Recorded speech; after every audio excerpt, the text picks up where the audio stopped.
they basically take people who are in either currently in like executive leadership positions or mid-level stuff, and we also have team academy and the college level stuff where they basically take people who are oriented towards leadership or already in leadership positions, and then Southern Maryland is made up of 3 counties, and they educate them about each county.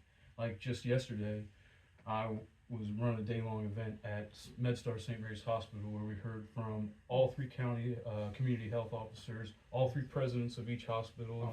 Oh, interesting. They got tours of the hospital, so they hear from these people. I spent 4 hours with some folks from the community engagement offices at in the police departments. We have medical mobile health units that go out into the communities to do any number of things, between whether or not it's light medication or blood pressure checks, cholesterol tests, all these sorts of things. And also they're suited to do some care and remedies, but it's mostly just to have these things going out for the community. But the other one that was really wicked is called the Hope Trailer, which is Hope stands for Heroin Overdose Protection Education.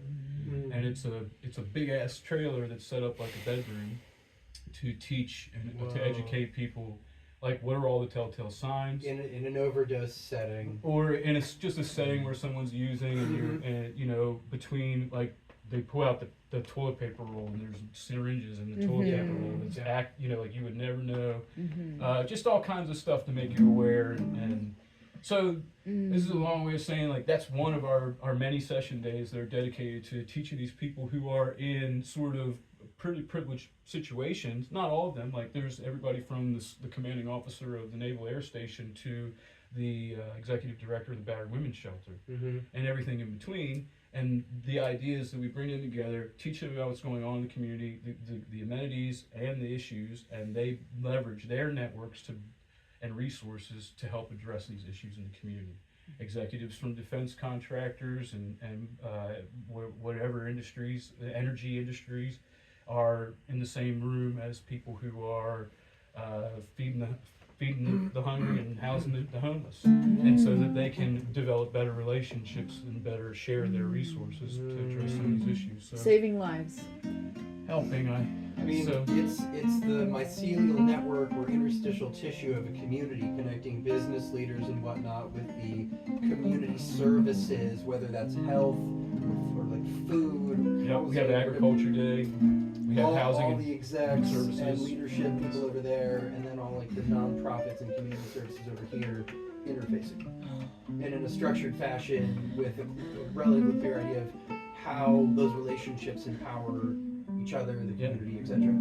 It's not just like a mixer. Like we've had, it's very attractive to people for that aspect of it, but it's also very much rooted in, hey, it's not just about expanding your network; it's about expanding your network for the purpose of community impact. That's what I mean. Yeah, right. It's how these relationships weave in and impact a community, because it is all of us in this community. We're already here.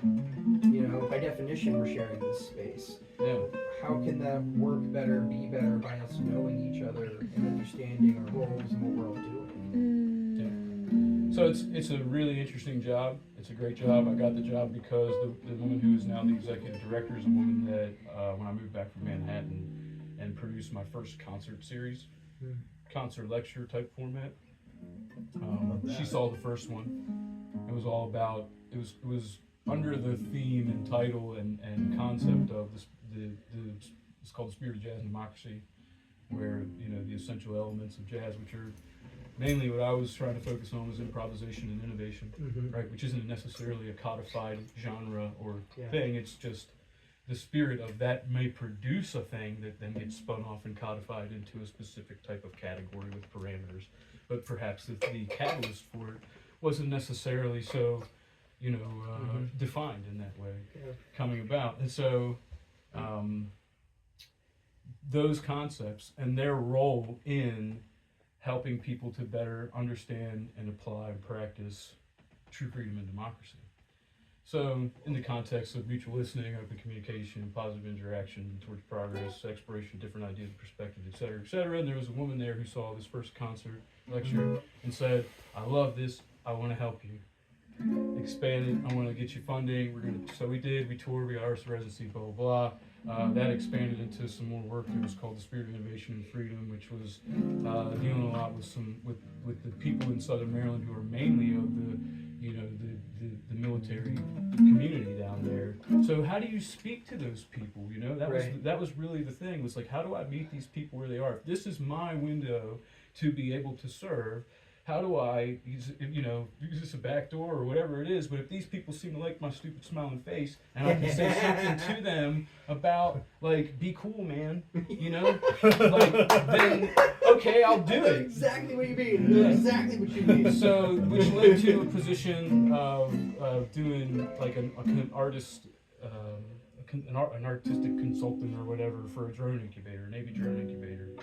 And when I was in that situation, this woman who I was telling you about earlier, we it was during COVID and we weren't really working together. And so about a year and a half ago, 2 years ago, she reached out and said, hey man, what do you think about coming to support this nonprofit organization? We'd love to leverage your concerts and your program designs to engage our alumni base. And I said, this is going to probably be a much faster track to what I'm actually trying to do than playing I Want to Dance with Somebody every fucking night, Mm-hmm. So, not that that's all I've done, but, those are, I could pull out a bunch of press quotes and newspaper articles and show you like all this really cool stuff, but the truth of the matter is I'm still playing these, these were the gigs that were like 99% of the gigs. They weren't the gigs that were the thing that was trying to push, doing anything. Not doing anything.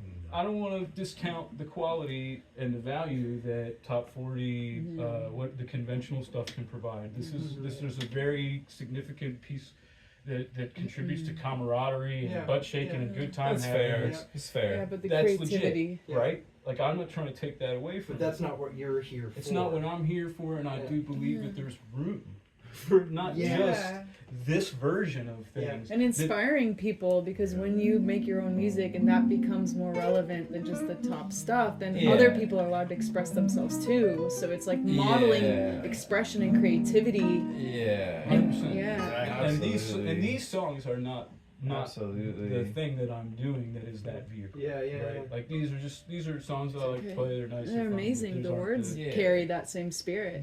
And that's the intention. I mean, of course, I have fucking love songs and sure. I wrote.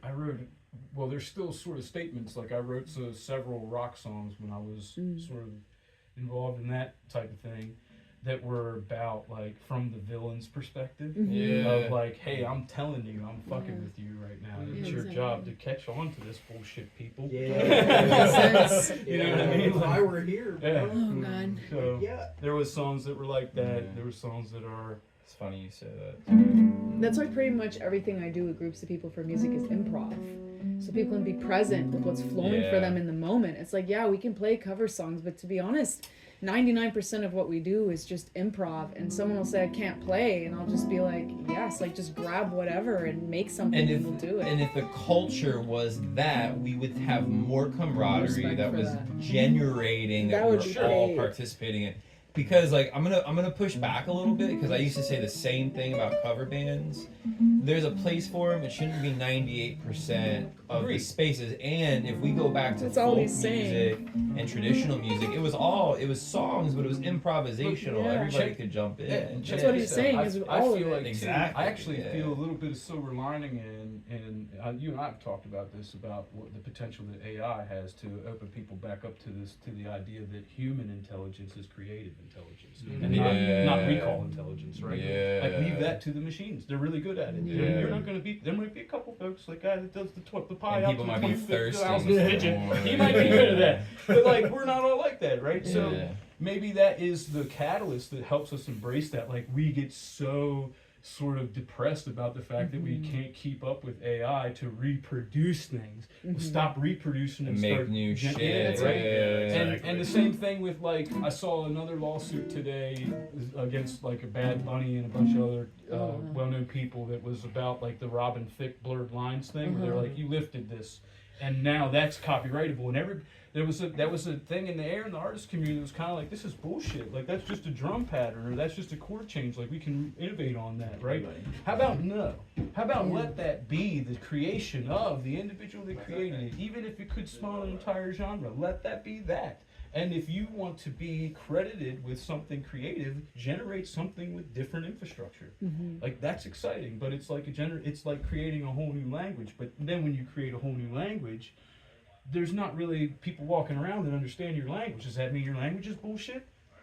I don't know. There's a bridge that has to be built there, and the bridge is the chain, is the link and the chain. Nice. The link and the chain.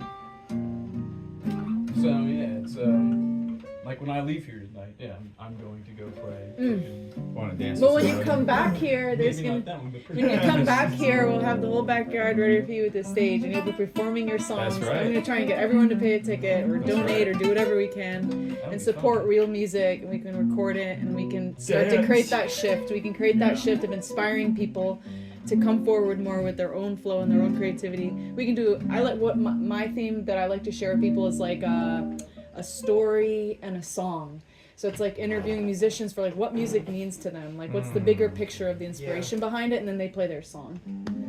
Yeah. That's amazing. You should do I've done it with a few people do already. it. It's just that I'm trying to get As like more a people podcast along, kind of thing, but or people is are it so just fucking a- drained and Yeah. stuck in the mainstream Like a stuff show, that or- I don't get enough availability for people to show up and do that. And then people who are embarrassed or afraid, they're like, no, it's not good enough. I'm like, it is good enough. And even when things are That's just the devil, man. even when things are just here, that's still inspiring everybody else to express more. You know, like we get very inspired by those who are advanced, but everybody gets a chance, you know, and I feel like that lets everybody come out and play, and now we start healing, we stop becoming dependent on outside forces, and we start, you know, inspiring ourselves. Right. That's what the drum circles are about, That's right. you know, that's what the improv jams are about, right. like that's what it's all about. Gives people a reason to get out of bed. Yeah, because your spirit matters. Yeah. You should get him to do basically what Rubaba did, but coming from a different place. Definitely. What did Rubaba do? It was a like afternoon into the evening Nada yoga workshop. Nada yoga is you know the inner part of music. Is that where he chants and you're laying there and he talks you through a thing? He did that. He did that. And kirtans. But Yeah. you know, he also lectured about Nada yoga. Yeah, it's amazing. So what would it be?